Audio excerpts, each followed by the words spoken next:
So I'm going to go into this data and error analysis file and just kind of quickly get us started on some data and error analysis topics so that we can do this activity that I want us to do on Thursday that gets us up to speed on what we need to do for data and error analysis in the course. So this is just an introduction to the statistical treatment of data.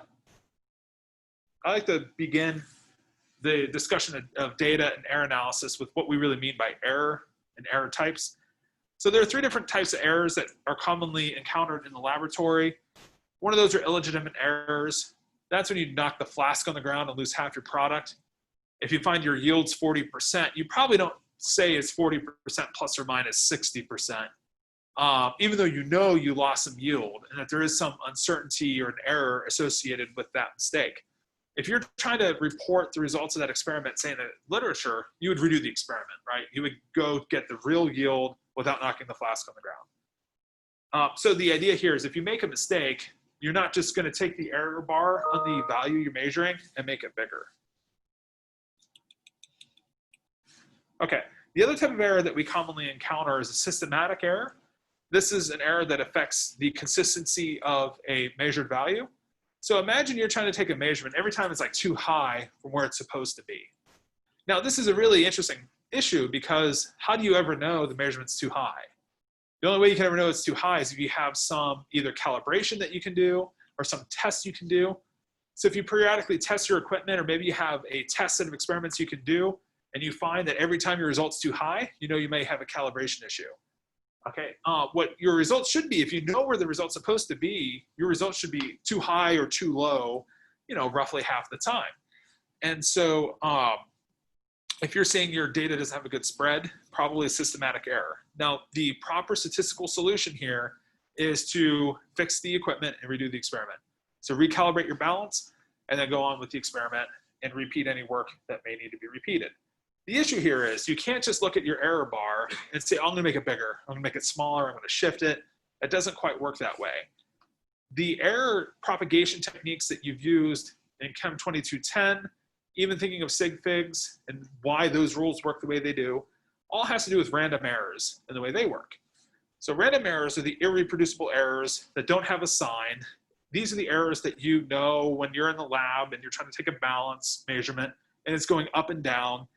And you see that placeholder going from like 3 to 4 to 5 to 4 to 3 on that last placeholder, usually if you're lucky. Or if you're lucky, it actually just says the mass, so you don't have to think about this at all. But sometimes you might see that last digit wandering, and then you know, oh, that's the uncertain digit. We're not 100% certain in that digit. We're pretty certain in the digits that came before it, but that last digit always has some inherent uncertainty to it. So for a balance, you would say that has an uncertainty of plus or minus 1 in that last placeholder. So for an analytical balance, it's usually 0.1 milligram or 0.0001 gram. Now, if you see the same balance going from 3 to 4 to 5 to 6 to 7 to 6 to 5 to 4 to 3, if you see the wandering bigger, then you might be thinking, okay, maybe this uncertainty in this equipment now is 0.2 milligrams instead of 0.1 milligrams. It probably means the balance just needs to be calibrated is really the actual issue. It needs to probably be leveled. But you could also look at your equipment that you're using and say, okay, I know the idea of uncertainty is coming from I have like the notches on the ruler where I'm making my measurement. It's the inherent inability to make a solid reading that's leading to that last digit being uncertain. That's the issue. Now, reading that last digit, if you imagine taking a measurement, the building's vibrating, you have electrical noise if you're using electrical equipment. So those are the sort of things like the fluctuations in gravity and surface pressure, airflow, electrical current, those all lead to these random errors that we encounter in the lab. So whenever we want to report a result, we want to put a plus minus. It's going to be hopefully only due to random errors. And we've hopefully corrected all the other issues that may have come up in the lab. So when we report results, we're usually reporting averages. You guys know how to take an average, that's easy. So we report the mean of our distribution, the estimated standard deviation. This is the STDEV function in Excel. You've probably used this a bunch. It's each data point minus the average squared, summed up for all your data points, dividing by n minus 1, taking the square root. So that's what we call the estimated standard deviation. This gives you the how wide, or describes how wide the distribution of your measurements are. You can compare that with, let me actually jump ahead and then come back to the other topic that I'm skipping through. But that has to do with, another way you might analyze errors through maybe a confidence limit. And this gets into a different type of discussion. So whenever you talk standard deviation, it has to do with how broad is the distribution of measurements that you're taking. How broad are the sample recordings that you're taking. The value S sub m has to do with your confidence then in the mean value. So your confidence in the mean value is obtained by taking your standard deviation and dividing by the square root of the number of trials. And so what the standard deviation of the mean is, it's a different number, it's a different numerical result, but it has to do with how confident you are and where the mean value lies. And your confidence in the mean value is usually a little bit better than how wide the data was itself. So if you do like 5 trials, and there's an example in a minute that will show this, and you have a pretty wide distribution of results, you then have a little bit more confidence of where the mean value happens to lie. You probably remember doing confidence limits from 2210. Any of you guys not take 2210 yet? It happens like once a year. I'll have a student take this class first before 2210 and is confused at confidence limits. But a confidence limit is a way of saying, well, if I want to be 95% confident that the mean value lies within whatever the plus minus is, then you use a confidence limit. Your standard deviation of the mean would mean your 68% confidence limit that the mean lies within the plus minus. So a 95% confidence limit is going to be bigger. We mentioned forensic science earlier. Like, it's really important if you're giving forensic results that you specify, what your confidence is. When you give a plus minus, you want to say what it is. If it's a confidence limit, then it's going to be a little bit larger than maybe a standard deviation of the mean, but it's going to be more representative of having 95% certainty that the mean value is within the plus minus. So you've probably done this before. The way it would work is, like let's say you do an experiment with 10 trials. So you take n minus 1 to be your degrees of freedom, and you would multiply your standard deviation of the mean by 2.26. If you notice, if you go up to infinity, it's 1.96. So the more data you take, the more confident you can be in where the mean value lies compared to if you take lesser data.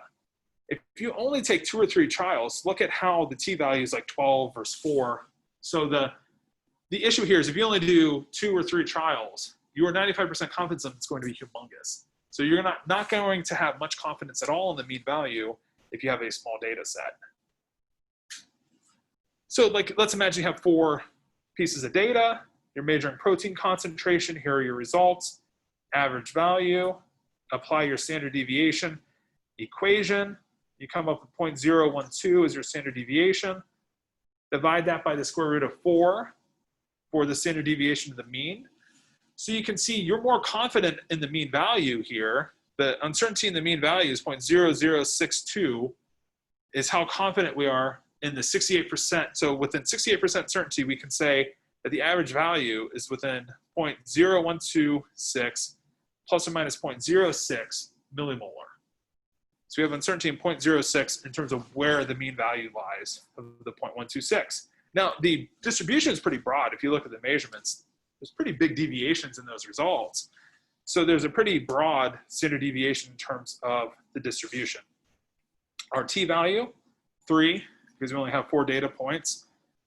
So we multiply the S sub m by the 3.18, the t-value that we come up with, and come up with then an uncertainty of 0.02. So we've gone from 6 now to 0.02.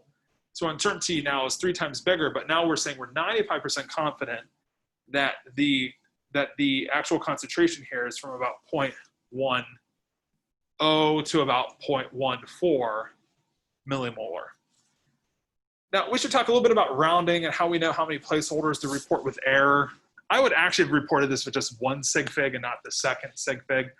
So I think when we get into a discussion of error analysis, as we can do going back to the slides I'd skipped over, when we come back to a discussion of error analysis, usually our uncertainty, you may wonder how well can you ever characterize an uncertainty?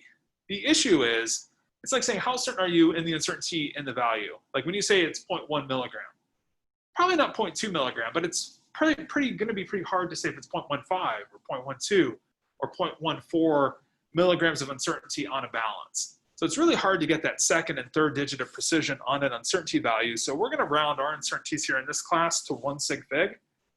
It's not a universal rule. If you do careful analytical work and you believe your second and third digit on your error analysis are accurate, you could report more in the literature. There's no hard rule here. So the issue is, whenever you have a result, like let's imagine you had the protein concentration problem where you had 1.26 and some digits after the 6, and then you had your uncertainty 0.02 and some decimal places after the 2. It's what we want to do is round our uncertainty to just one sig fig. So in that example, it's 0.02. So we're going to 0.02, and then we want to match the actual result itself. The concentration was 0.126. We want to match that to the same placeholder. So if we're saying 0.02, hundredths place, we want to round our result to 0.13 to match in the hundredths place. Interestingly enough, I lost my ability to use a pen to write anything here, but I have no ability to type easily either. But you want to match the uncertainty, you want to round the uncertainty to one placeholder, to one digit, one significant figure, and then match the result to end in the same decimal placeholder. Because don't you think it'll look weird to say it's 0.1264831 plus or minus 0.02? See, like the 0.02 means everything after the hundredths place is insignificant. We should round to that placeholder in terms of the result.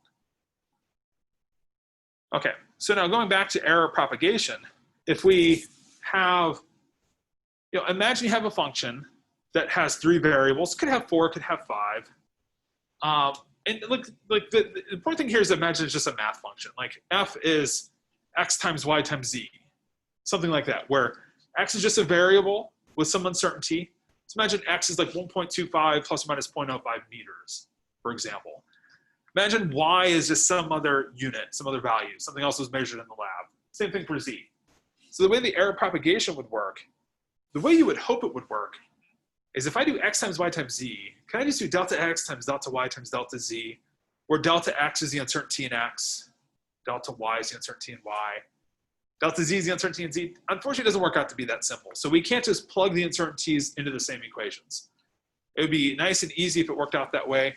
But what we need to do instead is think of taking a partial derivative of our function with respect to one of the variables. Let's choose x, square that, multiply by the uncertainty in x, square that. And then we can then do the same thing, add the next variable, df dy, square that, times delta y squared. And do the same thing for z. If you have any other variables, do it for them too. Think variables that contain error, that have error inherently in them due to this random error, that we would apply this equation. There are covariance terms that we can then consider, but we're gonna go ahead and assume that the covariances are small, that we have uncorrelated error. A correlated error would mean if you're using the same tool or the same, maybe you have the same noise inherent in 2 different instruments that are correlating their errors together. We're going to assume that that's not the case for our experiments and simplify our error analysis. We're going to assume that we have random errors, not the systematic or the user errors, and that our errors are the same type. Like if one value is a 95% confidence, they all have to be 95% confidence, and then we can do the analysis this way. Or one has to be a standard deviation, then they all have to be standard deviations, and we can apply this technique. So the one thing that I'd like to remind you guys is squiggly D is only used because if you have a function that has 3 variables, you have to assume 2 of them are constants to take a derivative with respect to the other. And that's where the squiggly D comes into play. So if you picture a normal df dx, and your equation is x times y times z, it's just y times z, right? So we're just talking normal derivatives here. And the squiggly Ds are just for the mathematical correctness of dealing with variables and treating them as constants to do their derivatives. Okay, so you can see that it's not going to simplify down so nicely to just being delta x times delta y times delta z if our f is x times y times z. Okay, so in the handout, there's an example using the ideal gas law. So imagine you have a pressure, an uncertainty, volume, uncertainty, temperature, uncertainty, and you're trying to solve for the number of moles. So PV's nRT, so N would be PV divided by RT. So like the math for N is the same, it's just PV divided by RT. And then we have to go through the approach of dP, or partial derivative of N with respect to pressure. Figure that out, square that times delta pressure. Then do like dN dV, square that, times delta V, square that. And you can almost look at like each term separately. You could look at your pressure errors, your volume errors, the errors from temperature. Try to figure out which is bigger. You can actually identify which of these values most contributes to the error in the number of moles. This slide here, or the next slide, kind of shows the results in like 1 is the pressure term, 2 is the volume error, 3, because notice how V divided by RT is the dN dP. So 1 is looking at the pressure, so it's the dN dP squared times delta P squared. 2 is the dN dV squared times delta V squared. And 3 is the temperature. And you can sort of get a sense here that the largest error comes from the pressure. So if you look at each term separate and look at what its value is, you can see that most of the error is pretty close. 1 and 2 are both pretty big chunks of error that contribute to the error in the moles, but the biggest one is pressure. If you fix the pressure, it's not going to take improving the uncertainty. So improving the uncertainty means find a way to reduce the uncertainty in the pressure value. And then, you know, pretty quickly volume is going to become the limiting source of error. So if you're trying to improve this experiment, you'd improve the pressure measurement and the volume measurement. The temperature measurement, if like imagine you're like working in an industry and you say, well, you know, we can buy this better thermometer probe for $100. Yeah, but it's not going to gain you anything. A better thermometer probe is not going to improve your results. Now, our first activity is going to kind of go through much of the things that we just talked about. So let's take a look back in Carmen. Lecture content, excuse me, course documents, data analysis activities. This is the main activity that you can work on with the rest of lab time today. At home, if you wish, you can work on this on Thursday. I actually had a student this morning already email it to me before we started. So it's not probably the most laborious activity, but it's just going to introduce you to the ideas that we're talking about here. So it starts off with the function of x plus y and x times y. So if our function is x plus y, what is df dx for this first one? Df dx. So it's like intro calculus, like df dx. So y is a variable. So the partial derivative of f with respect to x would just be 1, right? So, and then the df dy is 1. And so what the first equation simplifies down to, I think you'll see, is delta x squared plus delta y squared. And ultimately, we have to take the square root. Like, I think if I skipped over anything on that previous slide was that the partial derivatives, when we sum up their squares, are giving you the uncertainty in f squared. So eventually you just take the square root. So whenever you think back to like analytical 2210 or quantitative analysis, whatever you call the class, of like you do a burette subtraction and you have your uncertainties for your volume measurement. You guys remember just taking the uncertainty in the volume and probably just doubling it, taking the square root? Is that something, was there an equation that you guys might recall? But you might remember the equation for that type of situation. You're going to see that it simplifies down from this error propagation equation. The same thing for multiplying x and y together. So the only thing that changes is df dx, if it's x times y, is not 1, now it's y. So df dx, if our function is x times y, it's equal to y. So now it will look like y squared times delta x squared plus x squared times delta y squared.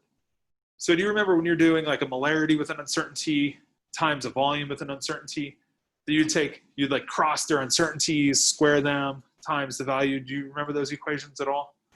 Well, the general solution comes from the error propagation equation. So you can see that some equations you already know simplify down from the equation that we were showing you earlier.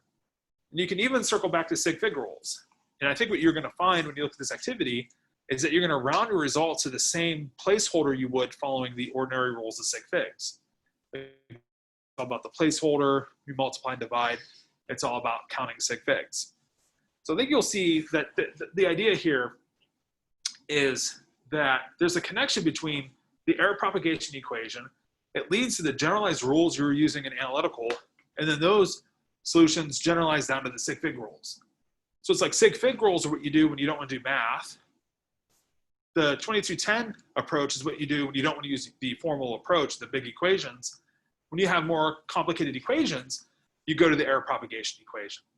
So it's kind of showing you that the three techniques of error analysis that you may think about, sig figs, the equations from analytical, and then the ones we're showing you here are all based on the same system or the same set of equations. They're just like, where do you start? And if you want to go get like an undergrad degree in statistics, what you end up learning is where does the error propagation equation come from? I assume you would learn that and understand its derivations and where it comes from. So it's all part of the same understanding. It's just like, where do we begin our examination?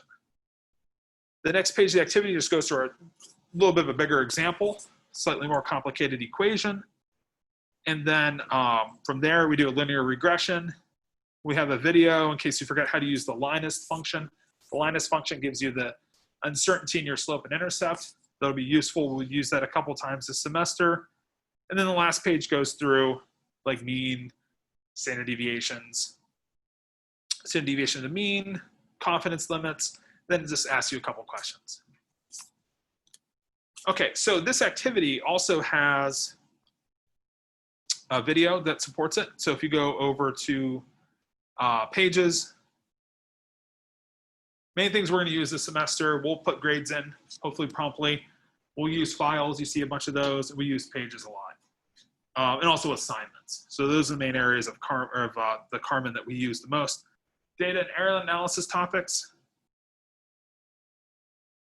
There's an intro video to the worksheet, and there's an intro video to Linus.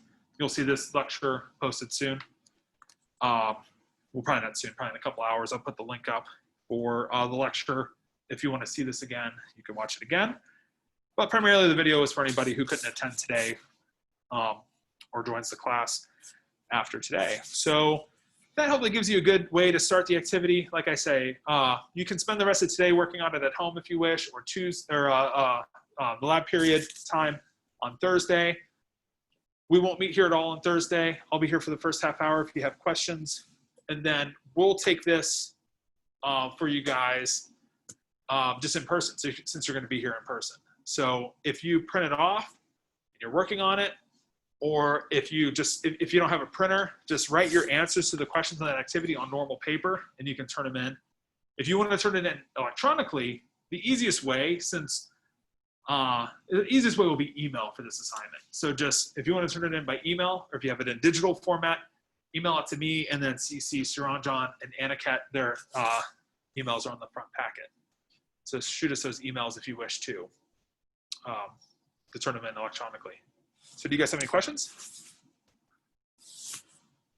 Okay, I'm more than certain that there will be plenty of questions this semester. We're here to help, so email me questions if you have them.